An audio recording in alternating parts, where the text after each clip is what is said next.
নমস্কার, আপনাদের দেখছেন টিভি বাংলা। এই মুহূর্তে রয়েছে আমি অঞ্জন, আপনাদের সঙ্গে আমার সঙ্গে রয়েছে আমার সহকর্মী নিবেদিতা। শুরু করছি ইঙ্গিত।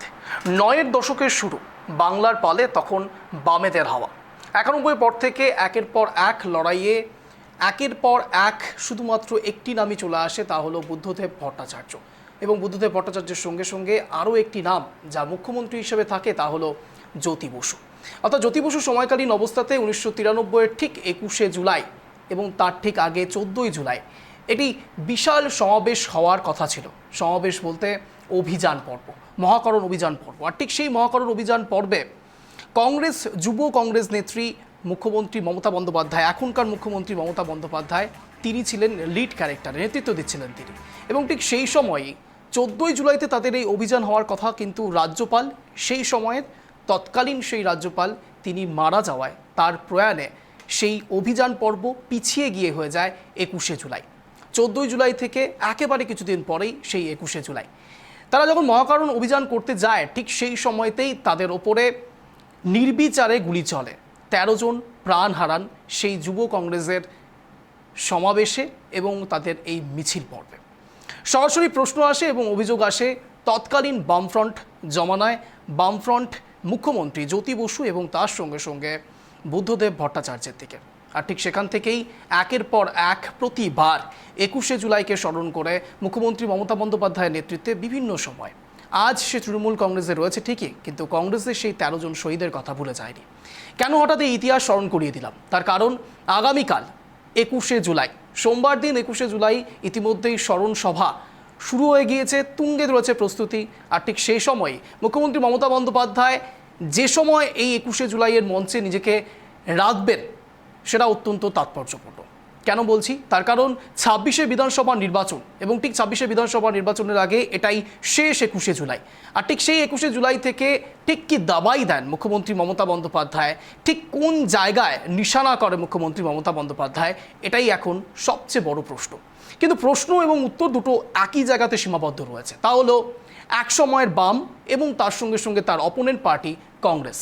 কিন্তু আজ হাল বদলে গিয়েছে, হাকিকাত বদলে গিয়েছে, ইতিহাস বদলে গিয়েছে। আর বর্তমানে আমরা এখন যে জায়গায় দাঁড়িয়ে রয়েছি, এখন মূল শিবিরে রয়েছে তৃণমূল কংগ্রেস এবং তার ঠিক বিরোধীতে রয়েছে বিজেপি। কিন্তু প্রশ্ন হচ্ছে, লড়াইটা ছিল সম্পূর্ণ বাম এবং কংগ্রেসের, সেই লড়াই প্রত্যাবর্তন হয়ে এখন হয়ে গিয়েছে তৃণমূল কংগ্রেস বনাম বিজেপির লড়াই। তাহলে এই ২১শে জুলাইয়ের স্মরণ মঞ্চ থেকে সরাসরি মুখ্যমন্ত্রী মমতা বন্দ্যোপাধ্যায় যদি বিজেপিকে নিশানা করে, তাহলে সেটা কতটা তাৎপর্যপূর্ণ? এই একই জায়গায় অভিযোগ তুলছে সরাসরি বিরোধী দলনেতা শুভেন্দু অধিকারী। আর ঠিক তার পাল্টা, একদিকে যখন ধর্মতলায় ২১শে স্মরণ চলবে, তখন উত্তরকন্যা অভিযান চলবে বিরোধী শিবিরের পক্ষ থেকে। ঠিক শুনছেন আপনারা, একদিকে উত্তরে যখন উত্তরকন্যা অভিযান, তখন দক্ষিণে ধর্মতলা ২১শে স্মরণ। আজ ঠিক এই সমস্ত বিষয় নিয়ে আগামী ১ ঘন্টায় অনেকগুলো তথ্য আপনাদের সামনে রাখবো, এবং সেই অনেক তথ্যে আপনারা বুঝতে পারবেন মূলত কোন ইস্যু নিয়ে আমরা কথা বলছি, আর ইঙ্গিতটাই বা ঠিক কোন জায়গায়। নিবেদিতা, একেবারে অঞ্জন, তুমি যেমনটা বললে ১৯৯৩ সালে আমরা কথা বলছিলাম, সেখানে নো আইডেন্টিটি নো ভোট, অর্থাৎ মমতা বন্দ্যোপাধ্যায় কংগ্রেসের যুব নেতা ছিলেন, তিনি বলেছিলেন নো আইডেন্টিটি নো ভোট। এই দাবিতে কিন্তু অভিযান শুরু করেছিলেন, মহাকরণ অভিযান। আর সেই অভিযানে কি হয়েছে আমরা প্রত্যেকে জানি। বুদ্ধদেব ভট্টাচার্য সে সময় তথ্য এবং সাংস্কৃতিক মন্ত্রী ছিলেন, এবং জ্যোতি বসু তিনি ছিলেন মুখ্যমন্ত্রী পদে। তাদের বিরুদ্ধে একাধিক অভিযোগ তোলেন মুখ্যমন্ত্রী এই সময় মুখ্যমন্ত্রী মমতা বন্দ্যোপাধ্যায়। তখন কিন্তু তিনি যুব নেতৃত্ব ছিলেন, অর্থাৎ কংগ্রেসের যুব নেতা ছিলেন। সেই সময় কিন্তু তিনি একাধিক অভিযোগ তোলেন। সেই অভিযোগের ভিত্তিতে কিন্তু কলকাতার বিভিন্ন জায়গায় আন্দোলন ডাক দেওয়া হয়, বিভিন্ন জায়গায় মঞ্চ করা হয়। পুলিশের পক্ষ থেকে সেই মঞ্চের কিন্তু অনুমতি দেওয়া হয়নি, কিন্তু অস্থায়ীভাবে সেই মঞ্চগুলি করা হয়, এবং তারপরেই ১৩ জন নিহত হয়। সেই ১৩ জন নিহত, তাদের শহীদ স্মরণে ২১শে জুলাই স্মরণ করা হবে আগামীকাল। আমরা দেখব দেশের বিভিন্ন জেলা থেকে আসবেন, রাজ্যের পাশাপাশি দেশেরও বিভিন্ন জায়গা থেকে কিন্তু তৃণমূল সমর্থকরা আসবেন, এমনটাই কিন্তু জানা যাচ্ছে। কিন্তু এই যে জনসভা হবে আগামীকালে, সেই জনসভায় মুখ্যমন্ত্রী মমতা বন্দ্যোপাধ্যায় কী বার্তা দেবেন, সে বিষয়ে কিন্তু বড় প্রশ্ন উঠছে। কারণ সামনেই নির্বাচন রয়েছে, নির্বাচনকে সামনে রেখে এই যে জনসভা কতটা গুরুত্বপূর্ণ, তা কিন্তু যথেষ্ট প্রত্যেকের জন্য নজরে থাকবে। একেবারে অঞ্জন, একেবারে তাই। আমরা মূলত আজ একদিকে যেমন ধর্মতলা আমাদের নজরে থাকবে, একই সঙ্গে উত্তরকন্যাও আমাদের নজরে থাকবে আজকের ঠিক বিকেলের এই প্রাইম টাইমে। কিন্তু তার আগে এই মুহূর্তে দাঁড়িয়ে 21শে জুলাই প্রসঙ্গে যে বক্তব্যগুলো আপনাদের সামনে রাখলাম, এই প্রত্যেকটি সম্যক ধারণা একবার আপনাদেরকে ব্রিফিং আকারে দেখাবো এক নজরে। দেখুন, তারিখ এবং তাৎপর্য। তারিখ সোমবার 21শে জুলাই 2025, যা একটি কর্মদিবস। এই সমাবেশটি 1993 সালের ভিক্টোরিয়া হাউস এসপ্ল্যানেডে পুলিশের গুলিবর্ষণের স্মরণে করা হয়েছে, যার ফলে মমতা বন্দ্যোপাধ্যায়ের নেতৃত্বে যুব কংগ্রেসের সঙ্গে থাকাকালীন একটি বিক্ষোভের সময় 13 জন যুবকর্মী শহীদ হন। হাইকোর্টের নির্দেশনা, অর্থাৎ এই ধর্মতলায় যে অভিযান পর্ব চলবে, যে সভা হবে, তার ক্ষেত্রে হাইকোর্টের কিছু নির্দেশনা রয়েছে। সকাল 8টা পর্যন্ত মিছিলের অনুমতি, তারপর বিরতি নিতে হবে। সকাল 9টা থেকে 11টা পর্যন্ত মধ্য কলকাতার রাস্তায়, বিশেষ করে হাইকোর্ট এবং অফিসের 5 কিলোমিটার ব্যাসার্ধের মধ্যে কোনো মিছিল বা সমাবেশ করা যাবে না। একই সঙ্গে আরও নির্দেশনা রয়েছে, সকাল 11টার পরে সমাবেশের কার্যক্রম পুনরায় শুরু হবে। নগরীর বিশৃঙ্খলা কমাতে ভবিষ্যতের অনুষ্ঠানের স্থান যেমন ব্রিগেড প্যারেড গ্রাউন্ড এবং সল্টলেক স্টেডিয়াম, এইসবের পরিবর্তনের কথা বিবেচনা করার জন্য আয়োজকদের অনুরোধ করা হয়েছিল। ট্রাফিক এবং নিরাপত্তা ব্যবস্থা অত্যন্ত গুরুত্বপূর্ণ একটি জায়গা। কমিশনার মনোজ বর্মার নেতৃত্বে কলকাতা পুলিশ 5500 জন সদস্য মোতায়েন করেছে, যার মধ্যে রয়েছে শহরতলির ইউনিট, বোমা স্কোয়াড এবং স্লিপার ডগ। এছাড়া প্রধান ধমনীগুলির জন্য ডাইভারশন পরিকল্পনা করা হয়েছে।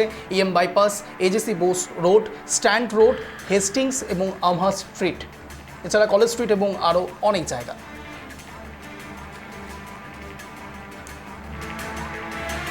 সমাবেশের স্থানের আশপাশের রাস্তা বন্ধ সহ সকাল 4টা থেকে রাত 9টা পর্যন্ত যান চলাচলে নিষেধাজ্ঞা জারি করা হবে।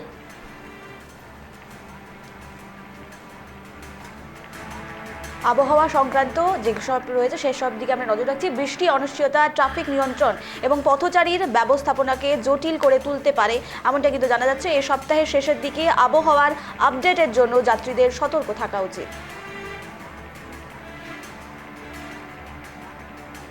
অফিসে যাতায়াতকারীদের সকাল 9টা থেকে 11টার মধ্যে মধ্য কলকাতা এড়িয়ে চলার কিন্তু পরামর্শ দেওয়া হয়েছে। আটকে পড়লে সহযোগিতার জন্য ট্রাফিক হেল্পলাইনে ফোন করতে পারবেন, এমনটা কিন্তু জানা যাচ্ছে।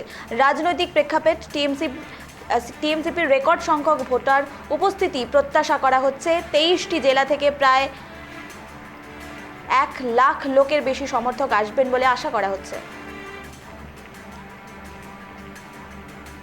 রাজনৈতিক প্রেক্ষাপট রয়েছে। 2026 সালে বিধানসভা নির্বাচনের আগে এই সমাবেশটি অত্যন্ত গুরুত্বপূর্ণ সমাবেশ। তার কারণ আপনারা জানেন, 26-এর বিধানসভা নির্বাচনের আগে এটাই শেষ 21শে জুলাই। এই 5 বছরে যতবার 21শে জুলাই হয়েছে, এটা শেষ 21শে জুলাই, আবারও সেই 2021 থেকে 2026-এর মাঝে 2026-এ বিধানসভা নির্বাচন রয়েছে এবং তার ঠিক আগে 21শে জুলাই অত্যন্ত তাৎপর্যপূর্ণ। এবং তার সঙ্গে সঙ্গে কেন এবার এতটা বেশি গুরুত্বপূর্ণ হয়ে দাঁড়াচ্ছে, তার কারণ এতদিন পর্যন্ত বিজেপির উত্তরকন্যা অভিযানটা সামনে আসেনি। এবার 21শে জুলাইয়ের সঙ্গে সঙ্গে প্যারালালভাবে, সমান্তরালভাবে উত্তরকন্যা অভিযান করবে বিজেপি, অর্থাৎ বিরোধী শিবিরের অংশরা। সরাসরি তারা চলে যাবে উত্তরকন্যা অভিযানের ক্ষেত্রে এবং তাদের মূল উদ্দেশ্য একটি জায়গাতেই, তা হলো বিশেষ করে অনুপ্রবেশ ইস্যুতে শান দেওয়া। আপনারা প্রত্যেকে জানেন, এই মুহূর্তে রাজ্য রাজনীতি তোলপাড় হচ্ছে। একদিকে যেমন বাংলা বাঙালি অস্মিতা এবং তার সঙ্গে সঙ্গে বিজেপির পক্ষ থেকে চলছে অনুপ্রবেশ ইস্যু। আর ঠিক এই দুই ইস্যুতেই শান দেওয়ার চেষ্টা করবে একদিকে তৃণমূল কংগ্রেস, অন্যদিকে বিজেপি। কতটা সত্যি কতটা মিথ্যে এই সব বিষয়ে অ্যানালিসিস চলবে, কিন্তু তার আগে এই মুহূর্তে দাঁড়িয়ে আপনাদেরকে দুটো ছবি পাশাপাশি দেখাবো। একদিকে উত্তরকন্যা অভিযানের প্রস্তুতি কেমন চলছে, অন্যদিকে ধর্মতলায় 21শে জুলাইয়ের প্রস্তুতিটি কেমন চলছে, দুটোই জানার চেষ্টা করবো। এই মুহূর্তে আমাদের সঙ্গে ঠিক ধর্মতলা থেকে রয়েছে আমাদের প্রতিনিধি, আমার সহকর্মী সুপর্ণা। আমার সঙ্গে রয়েছে উত্তরকন্যা অভিযানের যাবতীয় প্রস্তুতি পর্ব আপনাদের সামনে তুলে ধরবে অংশুমান। আমাদের এই মুহূর্তে আমি সরাসরি প্রথমেই আগে একটু যাব সুপর্ণার কাছে। সুপর্ণা, এই মুহূর্তে ঘড়ি কাটার ঠিক 5টা 6, আগামীকাল 21শে জুলাই স্মরণ সভা, আর ঠিক সেই স্মরণ সভার এই মুহূর্তের প্রস্তুতি কতটা তুঙ্গে রয়েছে, একবার আশপাশের ছবিটা দেখার চেষ্টা করব।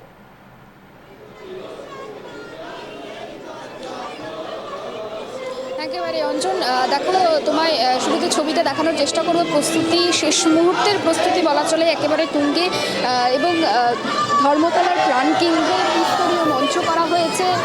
মূল তৃতীয় একদম যে মূল মঞ্চ, সেই মঞ্চে থাকবেন তৃণমূল নেত্রী, প্রথম সারির শীর্ষ নেতৃত্বরা থাকবে, দ্বিতীয় মঞ্চে থাকবে শহীদ পরিবারের সদস্যরা, তৃতীয় মঞ্চে থাকবেন নির্বাচিত জনপ্রতিনিধিরা। এবং নিরাপত্তার বিষয়টা তুমি যেমনটা বললে অঞ্জন, দেখো এই যে ব্যারিকেড করে দেওয়া হয়েছে মঞ্চের সামনের দিকটা গোটাটি কিন্তু ব্যারিকেড করে দেওয়া হয়েছে প্রশাসনের পক্ষ থেকে, কড়া নজরদারি রাখা হচ্ছে। এবং যেমনটা জানা যাচ্ছে যে সিভিক ড্রেসেও পুলিশ রয়েছে, পুলিশ মোতায়েন রয়েছে। এবং এছাড়াও তুমি সামনের যে ছবিটা দেখতে পাচ্ছ, ইয়েলো শার্ট পরা যে সমস্ত কর্মীরা রয়েছে তাদেরকে কিন্তু দায়িত্ব দেওয়া হয়েছে যাতে কোনো রকম কোনো সমস্যা না হয়, অর্থাৎ তাদেরকেও কিন্তু সিভিকের দায়িত্ব দেওয়া হয়েছে।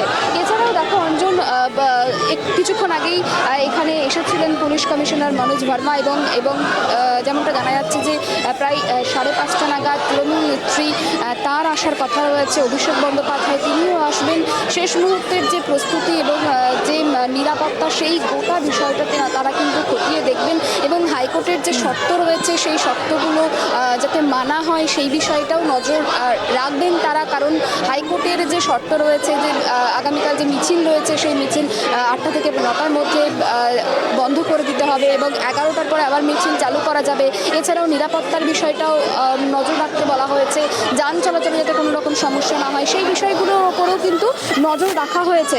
এবং দেখো অঞ্জন, মঞ্চের চারপাশে কিন্তু সিসিটিভি ক্যামেরা লাগানো হয়েছে এবং গার্ড রেল করে ঘিরে দেওয়া হয়েছে এবং রাস্তার এই একটা সাইড পুরোপুরি বন্ধ করে দেওয়া হয়েছে এবং অন্য সাইডে রীতিমতো পুলিশের পক্ষ থেকে পুলিশ কর্মীরা রীতিমতো যাতে যান চলাচল স্বাভাবিকভাবে হয়, কোনো রকম সমস্যায় পড়তে যাতে না হয় সাধারণ মানুষকে, সেই সমস্ত দিকগুলো কিন্তু খতিয়ে দেখছেন তারা।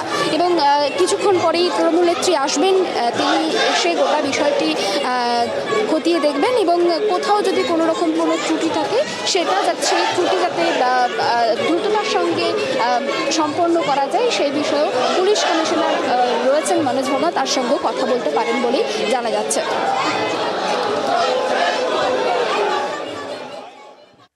উত্তরকন্যা দিকে একটু নজর রাখবো। এই মুহূর্তে আমাদের সঙ্গে রয়েছে সরাসরি আমাদের প্রতিনিধি। আমি একটু জানার চেষ্টা করবো তোমার থেকে যে এই মুহূর্তে উত্তরকন্যার প্রস্তুতি ঠিক কী রয়েছে। অংশুমান, দেখো, উত্তরকন্যার অভিযান ঘিরে বিজেপি কিন্তু এখন সাজো রব। ঠিক 26-এর নির্বাচন, তার আগেই কিন্তু এখানকার শক্তিটাও জ্বালিয়ে নিতে চাইছে বিজেপি নেতৃত্ব। কারণ উত্তরবঙ্গের একটা সময় প্রায় সবকটি এমএলএর আসন এবং এমপির আসন প্রায় বিজেপির দখলে ছিল, সেখানে কিন্তু বিজেপির শক্তি অনেকটাই কমেছে। ঠিক সেই কারণে কিন্তু জ্বালিয়ে নেওয়ার জন্য উত্তরকন্যা অভিযান করেছে, এমনটাই মনে করছে রাজনৈতিক পর্যবেক্ষকরা। এবং আগামীকাল যে অভিযানটি হবে, অভিযানটি কিন্তু বেলা 11টার সময় তিনবাত্তি মোড়ের কাছে সবাইকে জমায়েতের জন্য বলা হয়েছে। অর্থাৎ শিলিগুড়ি শহর এবং উত্তরবঙ্গের থেকে বিভিন্ন যেসব বিজেপি কর্মীরা আসবেন তারা কিন্তু তিনবাত্তি মোড়ে এসে জমায়েত হবেন এবং তারপরে বেলা 12টার সময় মিছিলটি কিন্তু ওখান থেকে শুরু হয়ে উত্তরকন্যা যাবেন। এবং উত্তরকন্যা যেখানে রয়েছে ঠিক তার পাশেই কিন্তু একটি ফুটবল মাঠ রয়েছে, সেই ফুটবল মাঠের কিন্তু একটা মঞ্চ। তুমি সঙ্গে থাকো। এই মুহূর্তে বড় খবর সামনে আসছে, পাকিস্তানের অস্থির খাইবার পাখতুনখোয়া প্রদেশে শনিবার একটি যৌথ অভিযানে ইতিমধ্যে জানা যাচ্ছে অন্তত 5 জন নিষিদ্ধ জঙ্গি সংগঠন তেহরিক-ই তালিবান পাকিস্তানের সদস্য নিহত হয়েছে। এই মুহূর্তের বড় খবর ব্রেক করছি আমরা। ট্রাইটি বাংলা পর্দা আপনারা দেখতে পাচ্ছেন, পাকিস্তানের অস্থির খাইবার পাখতুনখোয়া প্রদেশে শনিবার একটি যৌথ অভিযানে অন্তত 5 জন নিষিদ্ধ জঙ্গি সংগঠন তেহরিক-ই তালিবান পাকিস্তানের টিটিপি সদস্য নিহত হয়েছে। এছাড়াও আহত হয়েছে আরও 2 জন জঙ্গি এবং জীবিত অবস্থায় গ্রেপ্তার করা হয়েছে 8 জনকে। পুলিশের সূত্রে এমনই তথ্য মিলেছে। এই মুহূর্তে প্রথম আমরা এই খবর ব্রেক করছি। ট্রাইটি বাংলা পর্দা আপনারা দেখতে পাচ্ছেন, নিহত 5 জঙ্গি, গ্রেপ্তার 8 জঙ্গি ইতিমধ্যে জানা যাচ্ছে, পুলিশ সূত্রে এমনটাই তথ্য মিলছে।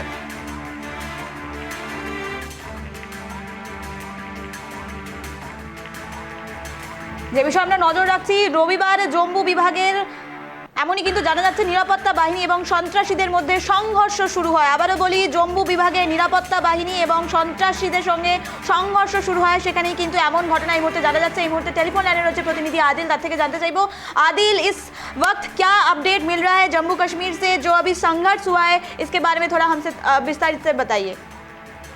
बिल्कुल, जिससे हम देख रहे हैं कि चिनाब वैली के अंदर जो जम्मू के डिवीजन में पड़ता है, तो कुश्तवाड़ का एक इलाका है जहाँ सेक्शन मड़वा के थे, वहाँ पर सिक्योरिटी फोर्स को इतला मिली थी कि कुछ मिलिटेंट यहाँ पर छिपे बैठे। उसके तहत इस पूरे एरिया को जो है मुआवजे में लिया गया और जगह जगह पर यहाँ पर तलाशी अभियान चलाया गया और कुछ ही पल पहले यानी कुछ ही समय पहले जो है जो कॉन्ट्रैक्ट एस्टेब्लिश हुआ है मिलिटेंट्स और सिक्योरिटी फोर्स के दरमियान, और पूरे इस इलाके में इस वक्त जो है सेना की तैनाती जो है वो बढ़ा दी गई है। और लगातार पिछले कई दिनों से हम देख रहे थे कि यहाँ पर सर्च ऑपरेशन का सिलसिला जो है फॉरेस्ट एरिया से लेकर जो अंदरूनी इलाके है जहाँ पर लगातार जारी था, और यहाँ पर पूछताछ करने के बाद आदिल, आतंकवादी लोगों का सिलसिला अभी भी जारी है।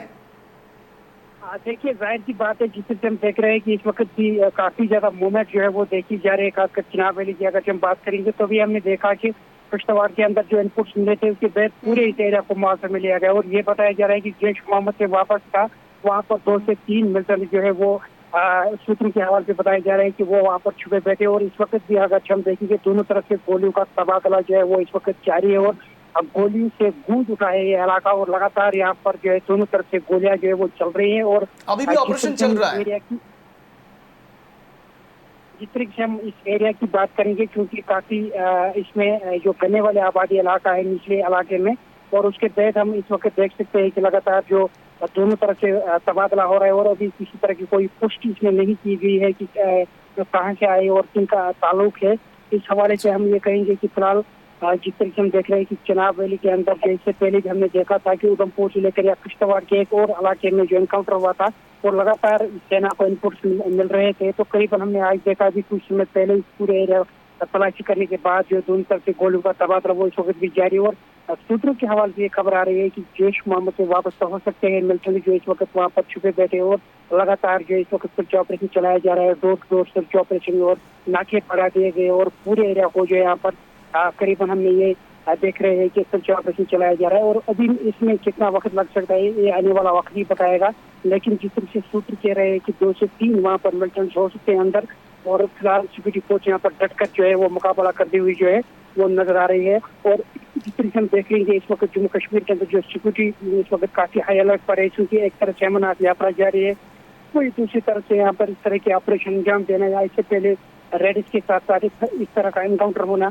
करीबन ये सिक्योरिटी के लिए काफी यहाँ पर चैलेंज रहता है। এই মুহূর্তে বড় খবর ব্রেক করছি। পাকিস্তানের অস্থির খাইবার পাখতুনখোয়া প্রদেশে শনিবার একটি যৌথ অভিযানে অন্তত 5 জন নিষিদ্ধ জঙ্গি সংগঠন তেহরিক-ই-তালিবান পাকিস্তানের সদস্য নিহত হয়েছে। এছাড়াও আহত হয়েছে আরও 2 জন জঙ্গি এবং জীবিত অবস্থায় গ্রেপ্তার করা হয়েছে 8 জনকে। বিগেস্ট আপডেট আপনাদের সামনে রাখছি। পুলিশ সূত্রে এমনটাই তথ্য মিলছে। রবিবার জম্মু বিভাগের দাছন কিস্তওয়ার এলাকায় নিরাপত্তা বাহিনী এবং সন্ত্রাসীদের মধ্যে সংঘর্ষ শুরু হয়। এই মুহূর্তে যা জানা যাচ্ছে নিরাপত্তা বাহিনী ঘটনাস্থলটিকে ঘিরে রেখেছে এবং অতিরিক্ত বাহিনী পাঠানো হয়েছে। আরও বিশদ বিবরণ এখনও অপেক্ষা করছে, আরও অনেক কিছু আমরা জানতে পারবো। আমরা গ্রাউন্ড রিপোর্ট জানার চেষ্টা করছি। আদিল ছিল আমাদের সঙ্গে, আমাদের প্রতিনিধি। জম্মু বিভাগের কিশতওয়াড় জেলার ডাকচান এলাকায় রবিবার সকালে নিরাপত্তা বাহিনী এবং জঙ্গিদের মধ্যে গুলির লড়াই শুরু হয়। গোয়েন্দা সূত্রে পাওয়া নির্দিষ্ট তথ্যের ভিত্তিতে নিরাপত্তা বাহিনী এলাকা ঘিরে ফেলে তল্লাশি অভিযান শুরু করে। নজর থাকছে।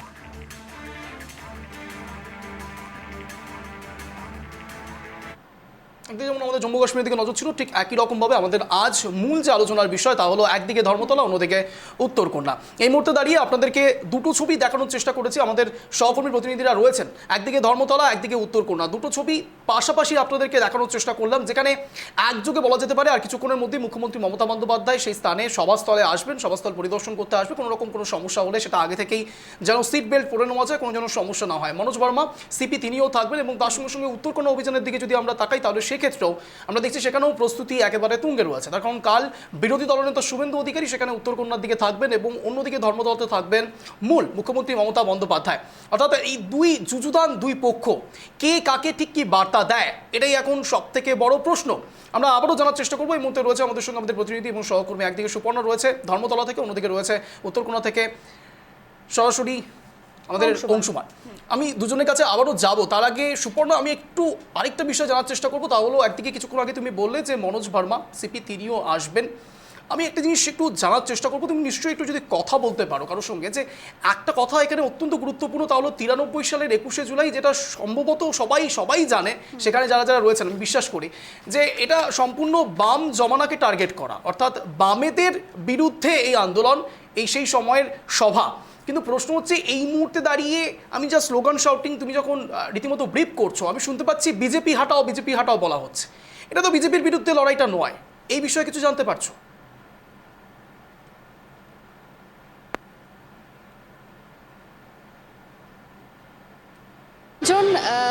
তৃণমূল যে কর্মী সমর্থকরা এসেছেন এখানে, তারা রীতিমতো এই স্লোগানই দিচ্ছেন, বিজেপি হাটাও, বাংলায় বাঙালি প্রধানমন্ত্রী চাই। এছাড়াও অনুপ্রবেশ নিয়ে যে বারংবার কথা হচ্ছে, সেই অনুপ্রবেশ তারা বলছেন যে বাংলায় গোটা ভারতবর্ষে বাঙালি, তারপরেও কেন বাংলাদেশে পাঠিয়ে দেওয়া হচ্ছে, যে বিষয়টা বারংবার প্রকাশ্যে আসছে, এই বিষয়কে কেন্দ্র করেই কিন্তু তারা স্লোগান দিচ্ছেন। এবং তার পাশাপাশি অঞ্চল, তুমি শুরুর দিকে বলছিলে যে একদমই তাই। আর আগামীকালে যে সমাবেশ রয়েছে, সেই সমাবেশে কোথাও গিয়ে তৃণমূল নেত্রীর গলাতে হয়তো সেই বিষয় উঠে আসতে পারে, বা যে পরিযায়ী শ্রমিকদের বাংলায় কথা বললেই বাংলাদেশে পাঠিয়ে দেওয়া হচ্ছে, সেই সমস্ত বিষয় নিয়ে কথা বলতে পারেন তৃণমূল নেত্রী অভিষেক বন্দ্যোপাধ্যায়। সেই কারণের জন্যই কিন্তু এই প্রতিবাদ দেখাচ্ছে তারা, তৃণমূল কর্মী সমর্থকরা। এবং যে ছবিটা দেখাচ্ছি, এই একদম সামনের দিকে মঞ্চের যে সামনে কর্মীরা রয়েছেন, মূলত তারাই স্লোগান দিচ্ছে। এবং তুমি দেখতে পাচ্ছ অঞ্জন, যে তাদের হাতে যে পতাকা রয়েছে, তাদের হাতে যে ব্যানার রয়েছে, সে পরিষ্কার সেখানে লেখা রয়েছে অভিষেক বন্দ্যোপাধ্যায়। অর্থাৎ তৃণমূল নেত্রীর পরিবর্তে তারা কিন্তু অভিষেক বন্দ্যোপাধ্যায়, তৃণমূলের যে সেনাপতি, সেই সেনাপতিকেই বেশি গুরুত্ব দিচ্ছেন। এবং তারা কিন্তু বারংবার স্লোগান দিচ্ছেন অভিষেক বন্দ্যোপাধ্যায়ের নাম মধ্যে অভিষেক বন্দ্যোপাধ্যায় এখানে আসার কথা রয়েছে। একদমই অঞ্জন, সেই ছবি কার্যত উঠে আসছে। তবে চারিদিকে যে ফেস্টুন লাগানো রয়েছে, যে কাট আউট রয়েছে, শুধুমাত্র যে অভিষেক বন্দ্যোপাধ্যায় রয়েছে এমনটা নয়। অভিষেক বন্দ্যোপাধ্যায়, তৃণমূল নেত্রী মমতা বন্দ্যোপাধ্যায়, তারও কাট আউট রয়েছে। তবে মঞ্চের ঠিক সামনে যে সমস্ত কর্মী সমর্থকরা রয়েছে, তাদের হাতে কিন্তু যে পতাকা রয়েছে, তাতে কিন্তু অভিষেক বন্দ্যোপাধ্যায়ের নাম রয়েছে, সেই ছবি উঠে আসছে। এবং দেখো, অভিষেক বন্দ্যোপাধ্যায় এবং মমতা বন্দ্যোপাধ্যায়কে কেন্দ্র করে যে একটা কোথাও গিয়ে দ্বন্দ্ব তৈরি হয়েছিল, সেই দ্বন্দ্ব কারণের জন্যই কি এই ছবি উঠে আসছে, সেটা সেই নিয়ে যথেষ্টই কিন্তু প্রশ্ন উঠছে। তবে আগামীকাল যে সমাবেশ রয়েছে, সেই সমাবেশে অভিষেক বন্দ্যোপাধ্যায়, মমতা বন্দ্যোপাধ্যায় তারা থাকবেন, প্রথম সারিতে থাকবেন, তারা বক্তব্য রাখবেন। এবং কিছু ব্যবস্থা করা হচ্ছে, সে বিষয়ে কি জানতে পারছো? মণ্ডল, বীরভূমের বাঘ, তিনিও কিন্তু এসে উপস্থিত। দেখো, যে সমস্ত কর্মী সমর্থকরা এসেছেন তাদের জন্য থাকার বন্দোবস্ত করা হয়েছে গীতাঞ্জলিতে, দক্ষিণ কলকাতার গীতাঞ্জলি এবং সেন্ট্রাল পার্ক, তার পাশাপাশি ধর্মতলা সংলগ্ন যে ক্ষুদিরাম মোড় রয়েছে, সেখানে বন্দোবস্ত করা হয়েছে।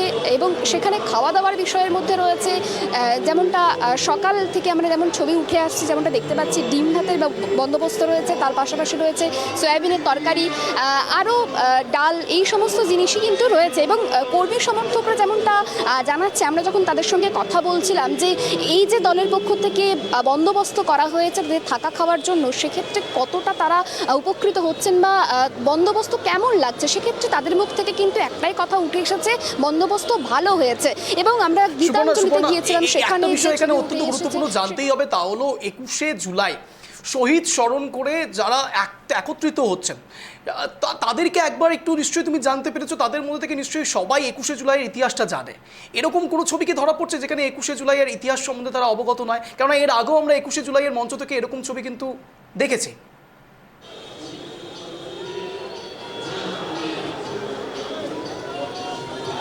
দেখো, তাদের সঙ্গে যখন কথা বলেছিলাম, তারা কিন্তু প্রত্যেকেই বলছেন যে তারা সেই 21শে জুলাইয়ের যে ঘটনা, সেই ঘটনা প্রত্যেকেই অবগত। এবং আমরা যে ছবি দেখিয়েছি, শহীদদেরকে স্মরণ করে মঞ্চ তৈরি করা হয়েছে এবং সেখানে তাদেরকে সম্মান জানানো হয়েছে। এবং তার পাশাপাশি গীতাঞ্জলির সামনে যে ছবি, গীতাঞ্জলি স্টেডিয়ামে যেখানে তাদের থাকার বন্দোবস্ত করা হয়েছে, সেখানে কিন্তু তাদের শহীদদেরকে সম্মান জানিয়ে একটি বড় করে মঞ্চ তৈরি করা হয়েছিল। এবং প্রত্যেকের কিন্তু সেখানে নাম উল্লেখ করে তাদেরকে সম্মান জানানো হয়। এবং কর্মী সমর্থকরা কিন্তু সেই শহীদদের সম্মাননা জানান। এবং তার পাশাপাশি আগামীকালের দিকে ঠিক এই পর্যায়ে সরাসরি চলে যাবো একটু অংশুমানের কাছে। অংশুমান, একদিকে যখন আমরা জানতে পারছি আমাদের সহকর্মী সুপর্ণা সেখানে রয়েছে, সেখানে যারা যারা আসছেন, অর্থাৎ সভাস্থলে যারা যারা একত্রিত হয়ে যোগদান করবেন, তাদের প্রত্যেকের জন্য খাওয়ার এবং থাকার সুবন্দোবস্ত রয়েছে। আমি বলছি, উত্তরকন্যা অভিযানের ক্ষেত্রেও তো একই রকম ছবি ধরা পড়বে, বিভিন্ন প্রান্ত থেকে লোক আসবে, তাদের কোনো থাকা বা খাওয়ারের ব্যবস্থা করা হয়েছে উত্তরকন্যা অভিযানের ক্ষেত্রে?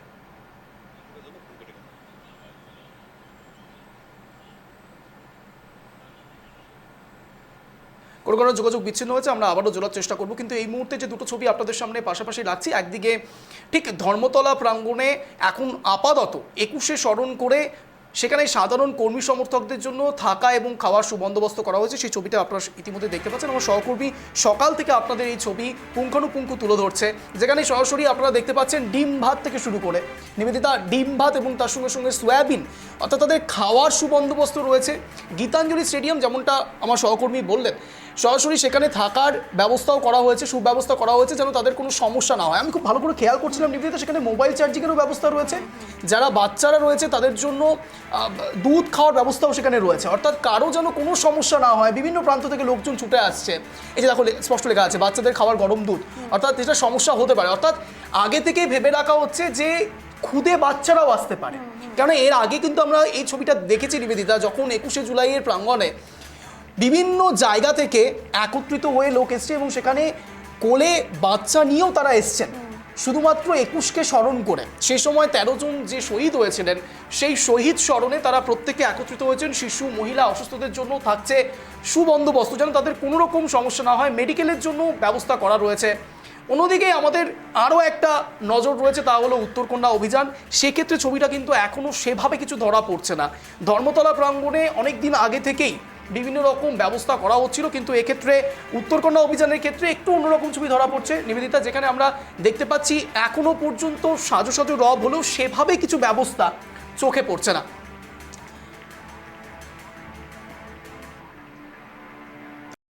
ধর্মতলা তৃণমূলের মহাসমাবেশ, উল্টো দিকে ঠিক উত্তরে ইতিমধ্যে উত্তরকন্যা অভিযান ঘিরেও চলছে তুঙ্গে প্রস্তুতি। তোমাদের দুজনকে অনেক ধন্যবাদ সঙ্গে থাকার জন্য। আমি এই বিষয়ের দিকে নজর রাখছি, কিন্তু এই সঙ্গে সঙ্গে আরও একটা বিষয় এখানে উল্লেখ করতেই হয়, তা হলো বাংলা বাঙালি অস্মিতা বনাম অনুপ্রবেশ ইস্যু।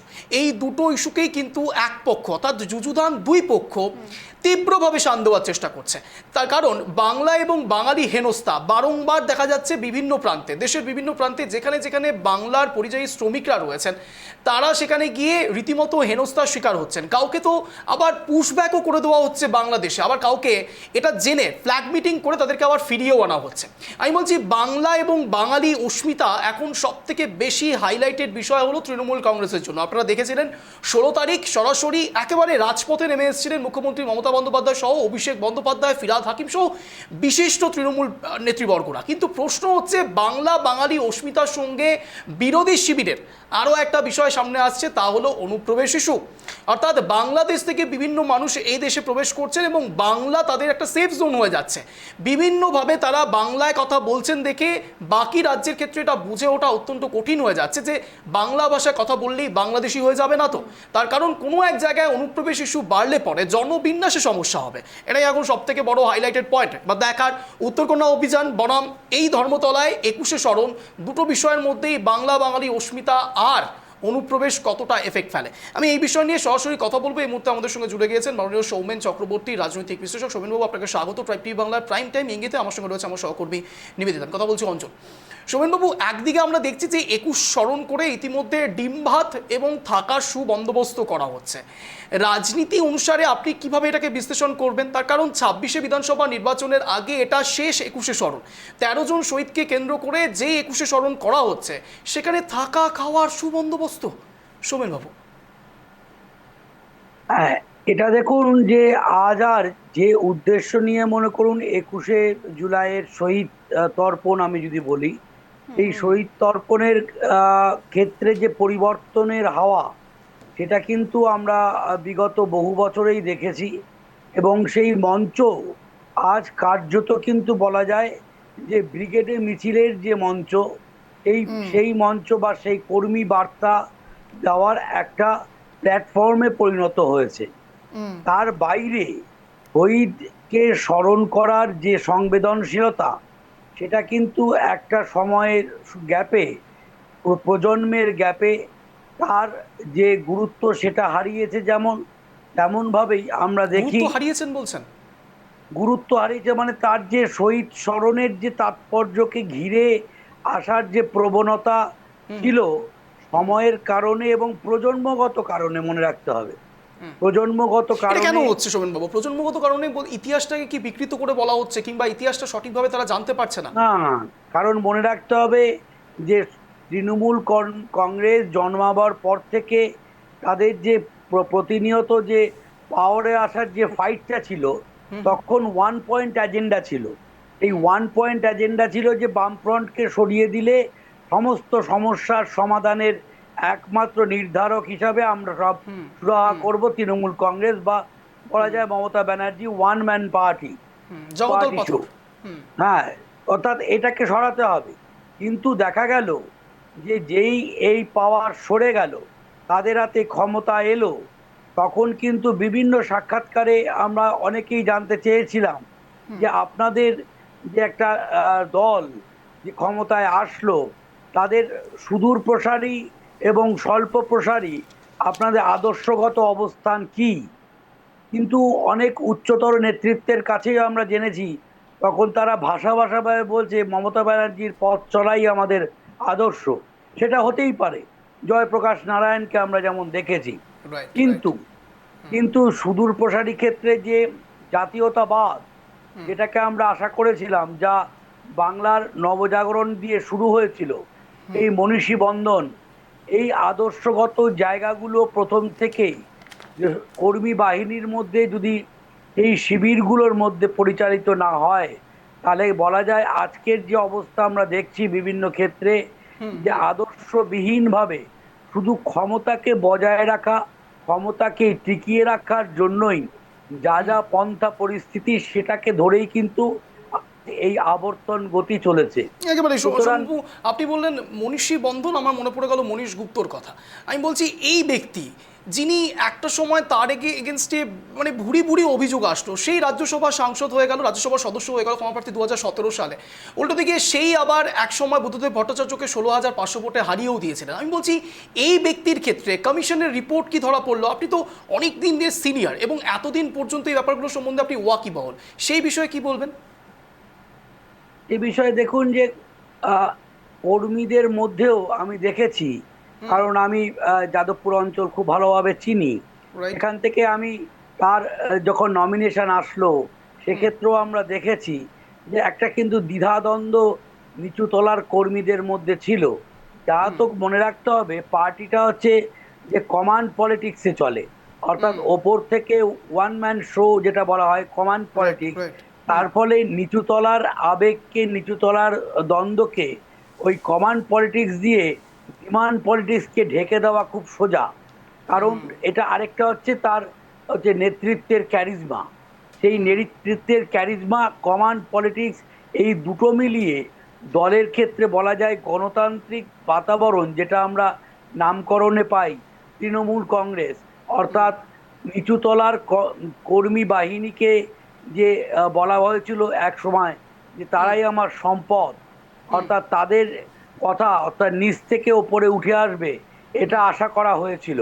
কিন্তু কার্যত যে গর্ভ থেকে কার্যত এই দলের জন্ম, কংগ্রেস পার্টি, সেই কংগ্রেস পার্টির ইতিহাসও যদি আমরা দেখি, মিসেস গান্ধী অর্থাৎ ইন্দিরা গান্ধীর সময় থেকে যে ন্যাচারাল ডেমোক্রেসি কংগ্রেসের মধ্যে ছিল, সেই স্বাভাবিক গণতন্ত্রের পরিসর ক্রমশ কমান্ড কেন্দ্রিক বা এককেন্দ্রিক যে দিল্লি কমান্ড কেন্দ্রিক পার্টিতে পরিণত হয়। ঠিক এই জায়গায় সোমেনবাবু তৃণমূল কংগ্রেসের একটা অদ্ভুত যুক্তি রয়েছে, তা হলো এই যে কংগ্রেস করা হয় সেটা নাকি ইন্দিরা কংগ্রেস, 1979 সাল থেকে 1981 সালে সেটাকে পরিবর্তন করা হয়। আমি বলছি এই ইন্দিরা কংগ্রেস বিষয়টি এবং তৃণমূল কংগ্রেসের এই সভাকে এক প্রকার হাইজ্যাক করে নেওয়া, এই দুটো বিষয়কে আপনি কিভাবে রিলেট করবেন? হ্যাঁ, এক প্রকার হচ্ছে আমি যে বললাম তৎকালীন সময় এই যে রুটটাই ফিরে আসছি, যেটা নাকি বললেন যে ইন্দিরা কংগ্রেসের জায়গা থেকেই কিন্তু মনে রাখতে হবে যে ভারতবর্ষে যে ক্ষমতা কেন্দ্রীকরণের রাজনীতি, দেখবেন টার্মিওলজি কিচেন ক্যাবিনেট, এই শব্দগুলোর আবির্ভাব হয়। কিচেন ক্যাবিনেট মিনস আপনার রান্নাঘরে কাদেরকে প্রবেশ করাবেন, অর্থাৎ আপনার যে মিসেস গান্ধী তার নিজের ছায়াকে পর্যন্ত বিশ্বাস করতেন না। আমরা জানি সঞ্জয় গান্ধীর কথা, তার নিজের ছেলেকে সে পর্যন্ত অবিশ্বাসের চোখে দেখতেন। অর্থাৎ যখন সেটার গণতান্ত্রিক ক্ষেত্রে অবশ্য কারণ ছিল এমার্জেন্সির একটা বড় প্রভাব। না, এই যে প্যাটার্ন অফ শাসন, এর পরবর্তীকালেই মনে রাখতে হবে রাজীব গান্ধীর হাত ধরেই কিন্তু প্রথম মমতা ব্যানার্জি ক্যাবিনেটে দিল্লির মসনদে প্রবেশ করেন। Right, right, অর্থাৎ right. আমি বলতে চাইছি যে রাজনীতির প্রবাহের মধ্যে দিয়ে আজকের নেত্রীর উত্থান, সেই রাজনৈতিক সংস্কৃতির প্রভাব তার মধ্যে রন্ধ্রে রন্ধ্রে রয়ে গেছে। এবং কংগ্রেস সেখান থেকেই মনে করতে হবে, after the fall of Mrs Gandhi, সেই ক্যারিজমেটিক লিডারশিপ বা প্রাদেশিক স্থলে সেখানে কিন্তু উঠে আসার মতো নেতৃত্বের অভাব দেখা দেয়। এক ধরনের বন্ধা পলিটিক্সের জন্ম হয় এবং তার জন্যই সেখান থেকে মমতা ব্যানার্জি, যে আজকে বলা হচ্ছে বাংলা অস্মিতা বা বাংলার যে কথা বলেই সেখান থেকে প্রাদেশিক রাজনীতির হাত ধরেই কিন্তু উত্থানের জমি খুঁজে পায়।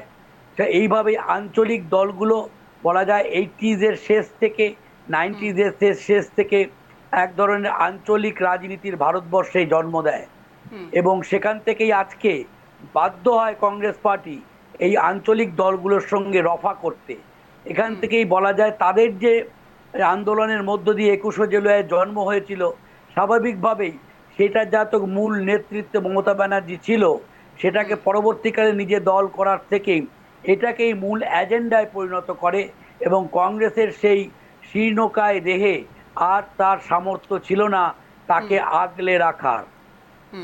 কিন্তু সৌম্যবাবু, আরও একটা বিষয় এখানে অত্যন্ত গুরুত্বপূর্ণ, যেটা বারংবার বিরোধী শিবিরের পক্ষ থেকে বলা হচ্ছে যে 21শে জুলাইয়ে মুখ্যমন্ত্রী মমতা বন্দ্যোপাধ্যায় বাংলা বাঙালি অস্মিতাকে কেন্দ্র করে নানান রকম বক্তব্য রাখতে পারেন এবং তাদের মূল নিশানাই হচ্ছে বিজেপি। আমি একটা বিষয় কিছুতেই বুঝে উঠতে পারছি না, তা হলো এই লড়াইটা 21শে স্মরণের যে সভাটা, সেটা তো সম্পূর্ণ বামফ্রন্টের বিপরীতে। তাহলে সেক্ষেত্রে বাংলা বাঙালি অস্মিতা 21শে স্মরণ করে সেখানে বিজেপিকে নিশানা করা, আবার উল্টো দিকে বিজেপির উত্তরকন্যা অভিযান, সেখানে গিয়ে তৃণমূলকে নিশানা করা। আমি বলছি বঙ্গের রাজনীতির ক্ষেত্রে 21শে স্মরণের এই ইতিহাসকে এক প্রকার সম্পূর্ণ গিমিকে পরিণত করে দিচ্ছে নাকি রাজনীতির লোকেরা? আলবাত আমি বলছি যে একটা পরিষ্কার কথা আজ বলে রাখা ভালো। এই যে আজকে হঠাৎ করে দেখতে পাচ্ছ যে কদিনের মধ্যেই পরিযায়ী শ্রমিককে কেন্দ্র করে যে বাংলা অস্মিতার যে জাগরণ ভোট পলিটিক্সে কনভার্ট করতে চাইছে, এটা নিজেই একটা স্ববিরোধিতা। কারণ আমরা যদি খুঁজে পাই যে কি করে, তাহলে জাস্ট কিছুদিন আগে আমরা দেখেছি যে লোকসভা নির্বাচনে সেখানে তাহলে কি করে গুজরাট থেকে উড়ে আসলো কীর্তি আজাদ রয়েছে, কীর্তি আজাদকে ভালো, বা অতি সম্প্রতি WBCS পরীক্ষার ক্ষেত্রে হিন্দি এবং উর্দুকে এক প্রকার প্রাধান্য দেওয়া। বাংলার যদি অতই মর্ম থাকে তাহলে বাংলা ছিল হচ্ছে কম্পালসারি সাবজেক্ট, সেটাকে এখন অপশনাল করে দেওয়া হয়েছে। যে স্কুলগুলো ছিল বাংলায়, CBSE বিভিন্ন ICSE বোর্ডের, সেখানে দেখা যায় যে বাংলা এখন হচ্ছে বলা যায় অপশনাল, সেখানে হিন্দি দিল দেওয়া হয়েছে। তার বিরুদ্ধে কোনো প্রোটেস্ট দেখি না। বা মনে করুন যেটা আমরা দেখেছিলাম এক সময় যে কলকাতা মহানগরী জেলাতে বিভিন্ন সাইনবোর্ডগুলোতে সেখানে বাংলার ব্যবহার আমরা দেখি না আমরা বিভিন্ন প্রশাসনিক কার্যকলাপে। কিন্তু সে জায়গায় এই দক্ষিণবঙ্গ ছেড়েই উত্তরবঙ্গের দিকে পা রাখলে তখন কিন্তু এই বাংলা অস্মিতা তার খাবে না ভোটে। কিন্তু এটাকে বলা যায় অনেকটার ক্ষেত্রে যখন ড্যামেজ কন্ট্রোলে নামা, সেখানে সে পোর খাওয়া পলিটিশিয়ান মমতা বন্দ্যোপাধ্যায়, সে ঠিক পালসটাকে বুঝতে পারে এবং তার যে আমি যে কথাগুলো বলছি যে মধ্যবিত্ত শিক্ষিত 1-1.5 কোটি মানুষ কি ভাবলো তাতে কোনো আসে যায় না। ভোট ব্যাংকের রাজনীতি কথা বলবে যে আগামী দিনে গ্রাম বাংলার মানুষকে কতটা নিজের পালে হাওয়া গুটিয়ে নেওয়া যায়। অর্থাৎ এক্ষেত্রে তাদের লোয়ার লেভেল যে বুথ লেভেল পর্যন্ত প্রায় 1,20,000-এর মতো বুথ লেভেল, সেই বুথ লেভেল পর্যন্ত এই বার্তাকে সুযোগ, যেটা হচ্ছে এই প্ল্যাটফর্ম আমি বলেছি, এই প্ল্যাটফর্মের দ্বারা সেই বার্তাকে পৌঁছে দিতে চায় দক্ষিণবঙ্গের দুর্জয় ঘাঁটি, সেখানে তারা থাবা মারতে যাতে না পারে। এবং একদিকে বিজেপির যে হিন্দু সংহতিকরণের যে ডাক, তার কালিয়াগঞ্জ ভোটে আমরা যার প্রকাশ পেয়েছি, অর্থাৎ 76,000-এর মধ্যে আমরা দেখেছি 56,000 ভোটের যে কনসলিডিয়েশন, সেটা কিন্তু এর আগে পায়নি। তারা জিতেছে 50,000-এ, কিন্তু মনে রাখতে হবে কনস্টিটিউয়েন্সিটা 47% মুসলিম অধ্যুষিত অঞ্চল। অর্থাৎ পোর খাওয়া পলিটিশিয়ান হিসাবে মমতা ব্যানার্জি নিজে কার্যত প্রমাদ গুনেছেন। অর্থাৎ সেই তাহলে কি আপনি জায়গায় দিয়ে বলতে চাইছেন সোমেনবাবু, একদিকে দক্ষিণে যেন কোনোভাবে কেউ আঘাত করতে না পারে, তাই জন্য 21শে জুলাইকে একটা বড় হাতিয়ার হিসেবে ব্যবহার করতে চাইছে মুখ্যমন্ত্রী মমতা বন্দ্যোপাধ্যায়, উল্টো দিকে উত্তর দিকে ব্যবহার করতে চাইছে শুভেন্দু অধিকারী। এটা কি অনেকটা ওই উত্তরবঙ্গ দক্ষিণবঙ্গ কোনো এক জায়গায় ডাইভার্সিফাইড করার চেষ্টা করা হচ্ছে? না, কিছুটা না, যেটা হচ্ছে যে কার্যত কিছুদিন আগে নিউজেই দেখবেন এখন যে সন্ত্রাসবাদী কার্যকলাপ, অর্থাৎ আমি বলছি কিছুদিন আগে বাংলা তার বাংলার মেয়েকেই চায় এই পোস্টারে ছড়িয়ে গেছিল। সেই সময় যে জিনিসটা কাজ হয়েছিল সেখান থেকে মনে করুন বিরোধীরা তো শিখছে, স্ট্র্যাটেজি শিখছে, ধাতস্থ হচ্ছে, ঠোকর খেয়ে শিখছে, কিন্তু এই পরিবেশ পরিস্থিতি আবার কিছুটা বদলেছে। অর্থাৎ পেহেলগাঁওর ওই ঘটনার পর, সন্ত্রাসবাদী হানার পর বাংলাদেশের এপিসোড হয়ে যাওয়া চলছে, সেসব থেকে তারা যে অবস্থা এখন দাঁড়িয়েছে সোশ্যাল মিডিয়ার মধ্য দিয়ে, সেখানে কিন্তু সময় ঘুরছে, পরিবর্তন হচ্ছে। এবং অতি সম্প্রতি যেটা পাকিস্তান থেকে তার সন্ত্রাসবাদীর হাব বলা যায় নেপালের দিকে ঘুরে গেছে। এই যে নেপালের দিকে ঘুরে আসার ফলে মনে রাখতে হবে বাংলা 6টি জেলা জুড়ে যে সীমান্ত অঞ্চল, সেই সীমান্ত অঞ্চল জুড়ে সন্ত্রাসবাদী কার্যকলাপ অনুপ্রবেশের যে প্রবেশ, সেখানে দাঁড়িয়ে হিন্দু একদিকে যেমন হিন্দু সংগতিকরণকে তারা গুরুত্ব দিচ্ছে, এই উত্তরবঙ্গ যাতক তাদের বেসটা রয়েছে সেখান থেকে তারা এই করিডোরটাকে সেদিক থেকে হাওয়াটাকে ঘোরাতে চেষ্টা করছে দক্ষিণবঙ্গের দিকে। অর্থাৎ দুজনের দুরকম স্ট্র্যাটেজি। সেক্ষেত্রে কে সফল কে বিফল হয় সেটা তো পরে বোঝা যাবে। এক্ষেত্রেও বলা যায় বিজেপি খানিকটা পিছিয়ে এই অর্থেই, কারণ তারা তার সোশ্যাল মিডিয়া বা কিছুদিন আগে আজকে যা খবর পেলাম এই 28 তারিখ বা এতে কিন্তু যোগী আদিত্যনাথ, যাকে আমরা হিন্দু পোস্টার বয় বলি, সে কিন্তু আসতে চলেছে এবং সেই উত্তরবঙ্গের সেই সীমান্ত লাগোয়া অঞ্চলেই কিন্তু তার বক্তব্য বা জনসভা হতে চলেছে। অর্থাৎ সেখানেও মনে রাখতে হবে তারা কিন্তু সেখান থেকে যে হাওয়াটা মমতা ব্যানার্জি দক্ষিণবঙ্গ দুর্গ বলে সেখান থেকে তুলতে চলেছে, তার কাউন্টার অ্যাটাক বলেই এই বছরই হয়তো প্রথম দেখা গেল একই দিনে তারা পাল্টা কাউন্টার একটা হেজিমনি বা আধিপত্যের ঝড় সেটা উত্তরবঙ্গের হিমালয় থেকে তুলে আসতে চলেছে। ঠিক। আচ্ছা, একটা বিষয় এখানে খুব উল্লেখযোগ্যভাবে আমাকে মেনশন করতেই হবে, তা হলো এই উত্তরকন্যা অভিযানের ঠিক পরের দিনই সম্ভবত শুভেন্দু অধিকারীকে তাকে আবার ডাকা হয়েছে দিল্লিতে। আমি বলছি দিলীপ ঘোষকেও দিল্লিতে ডাকা হয়েছিল, তারপরে এই উত্তরকন্যা অভিযান এবং তারপরে শুভেন্দু অধিকারীর দিল্লিতে যাওয়া, এই দুটো ব্যাপারকে কি করে দেখছেন? একটা হচ্ছে দিলীপ ঘোষকে আমি বারবার এর আগেও আপনাদের চ্যানেলে বলেছি, দিলীপ ঘোষের যেখান থেকে বলা যে আতুর ঘর থেকে জন্ম বেড়ে ওঠা আরএসএস এর, সেখান থেকে কিন্তু অন্য কোনো জায়গায় যাওয়ার এই মুহূর্তে কোনো সম্ভাবনা আছে বলে আমি মনে করি না।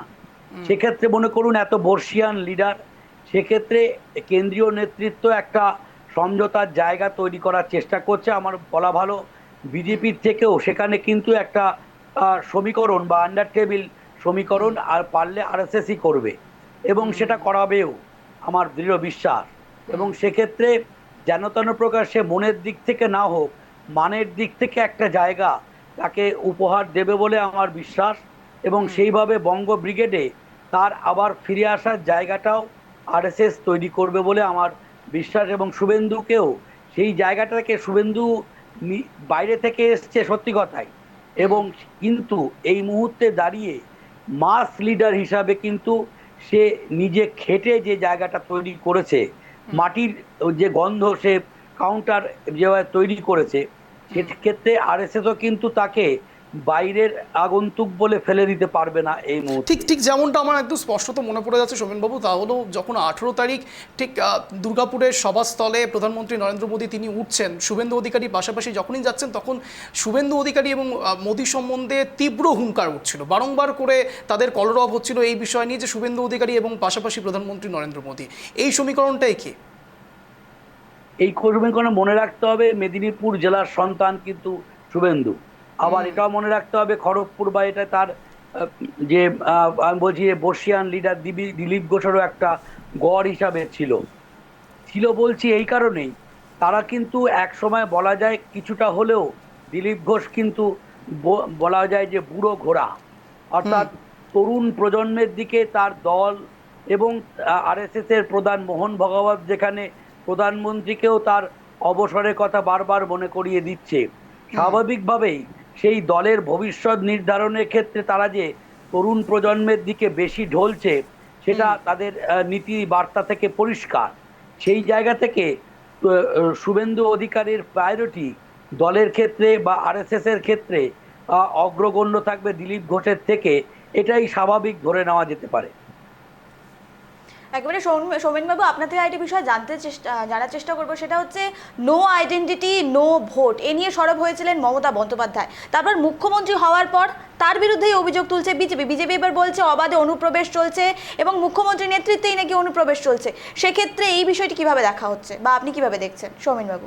না, আমরা সেই দৃশ্য এখন বারবারই দেখি যে ওই সিপিএম বামফ্রন্টের আমলে স্পিকারের টেবিলে ছুঁড়ে ফেলে দেওয়া সেই ঠিক 2005 সাল। দস্তাবেজ, হ্যাঁ, সেখান থেকে মোটা যে ইস্যুতে সে উঠে আসলো আর কি মনে পড়ছে, বা যার জন্য এই 21শে জুলাই যে দাবি নিয়ে, হ্যাঁ, সেই দাবি নিয়ে বলা যায় মুশকিলটা হচ্ছে কি যে দলই যখন ক্ষমতার অলিন্দে চলে আসে বা ক্ষমতাকে যখন তারা চেটে পুটে খেতে শুরু করে আর কি, সেই চেটে পুটে খাওয়ার সময় মনে রাখতে হবে যে এখন অদ্ভুতভাবে একটা কম্পালশন বাইন্ডিং তৈরি হয়, সেখানে নিচুতলা থেকে ওপরতলা, সেখানে ওই যে বললাম আদর্শ লং টার্ম বেসিসে যদি বিচ্যুতি না থাকে, বিচ্যুত হয়, সেখানে তাদের তো অল্টারনেটিভ কর্মী বাহিনীর কাছে কিছু তুলে ধরার কিছু নেই। একমাত্র ক্ষমতাকে জিয়ে রাখার যে দাদন, সেই জিয়ে রাখার যে টনিক, ভোকাল টনিক, তাছাড়া কিন্তু আর কিছু নেই। অর্থাৎ মনে রাখতে হবে রাষ্ট্র ব্যবস্থা বা একদম আমি বলছি আঞ্চলিক স্তরে যে পার্টিগুলোর বিন্যাস, যে জায়গায় দেখবেন যে সিপিএম এর যে জায়গায় সংগঠনগুলো ছিল, প্রতিটা গণসংগঠনের জায়গায় কাউন্টার প্রোডাক্ট হিসাবে সেই পার্টি অফিসগুলোর হয় ধারে কিংবা সেই পার্টি অফিসগুলোর ঘাড়ে একটা করে কিন্তু তৃণমূল পার্টি অফিস জন্মেছে। অর্থাৎ সে খুব কম সময়ের মধ্যে একটা পাল্টা একদম গ্রাসরুট থেকে মাকড়সার জালের মতো একটা বলা যায় যে বাসা তৈরি করতে সমর্থ হয়েছে। এই যে সমাজ এবং রাজনীতি দুটোকে মিশিয়ে আমাদের অধিক পরিচিত ছিল যে দলদাস হয়ে যাওয়ার, বা মনে করুন সমাজ পার্টিকে মিশিয়ে একটা ভিন্ন ক্যাটাগরির সংস্কৃতি গড়ে তোলা, এই সংস্কৃতিতে দাঁড়িয়ে পার্টি আঞ্চলিক স্তরের পার্টিগুলোর মধ্যে দিয়ে আমরা যেটা পাই, সেই পার্টি অফিসে গেলে আমার রুটি রুজির সন্ধান হতে পারে, অর্থাৎ জীবন জীবিকার জন্য পার্টি আমার অফিসগুলো আমার প্রাণকেন্দ্র, প্রাণভোমরা। তেমনভাবেই সেই আঞ্চলিক পার্টিগুলো যদি চলে যায় আমার রুটি রুজি চলে যেতে পারে, তার জন্য আমি জীবন দিতে পারি, জীবন নিতে পারি।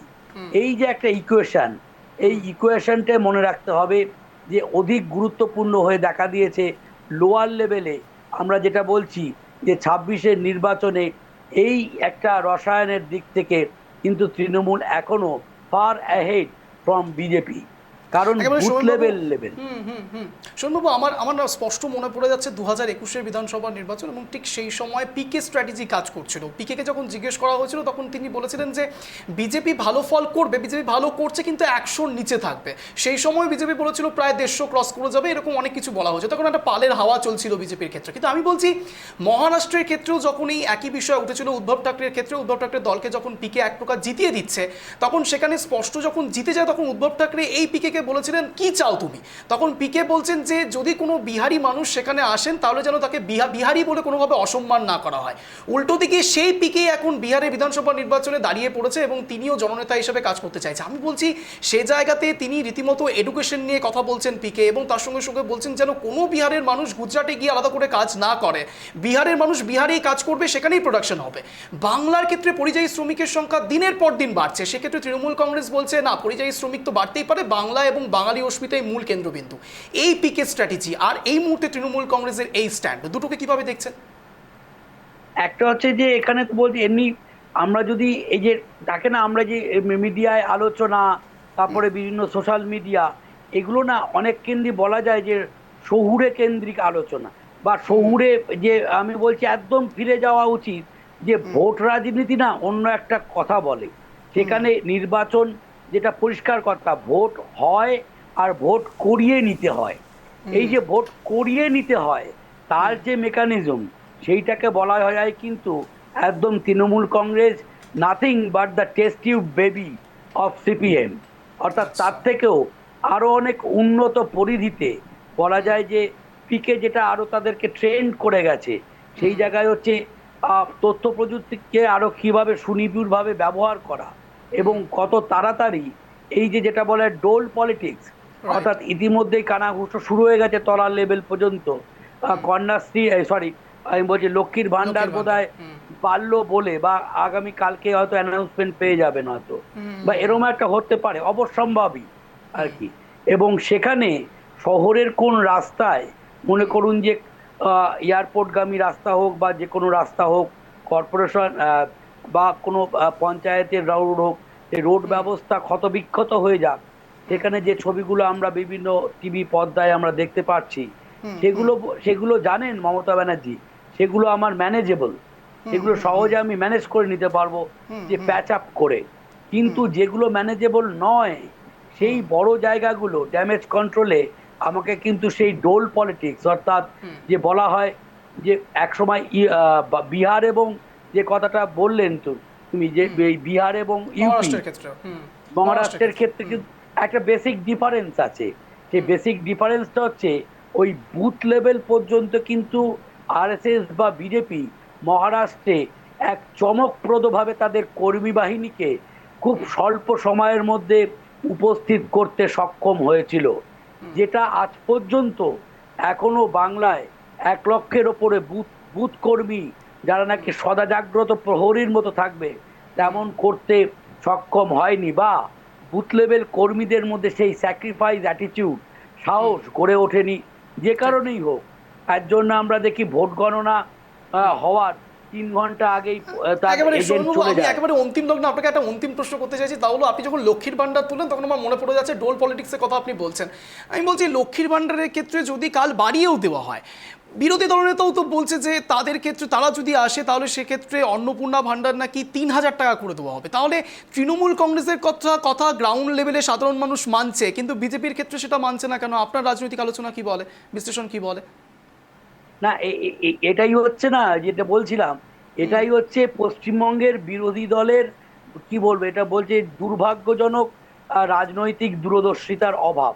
ওই কেন বলছি কি, এটাকে আমরা বলি, যারা আমরা রাজনীতি চর্চা করি, আমরাকে বলি এটা হচ্ছে বাবল অফ কনসাসনেস। অর্থাৎ এটা প্রথম বারাক ওবামা এটাকে ইউজ করেছিল। অর্থাৎ আমি নেতা, আমি বাবুল গাম যেমন খাই, কি হয় যে আমরা যারা বাবুল গাম চুইং গাম খাচ্ছি, আমরা আমাদের ইচ্ছা মতো আমার ওই হাওয়া দিয়ে আমি ওই বেলুনটাকে ফোলাচ্ছি। অর্থাৎ সরকার যে আছেন, আমি নিজেই বিরোধীদের একটা পথ নির্মাণ করে দিচ্ছি, বিরোধীরা যাতে অন্য পথে না গিয়ে আমার বিছানো পথেই সে কথা বলবে ময়নার মতো। ট্র্যাপ তো, সেই বিকল্প পথের সন্ধানে যাতে না যায়।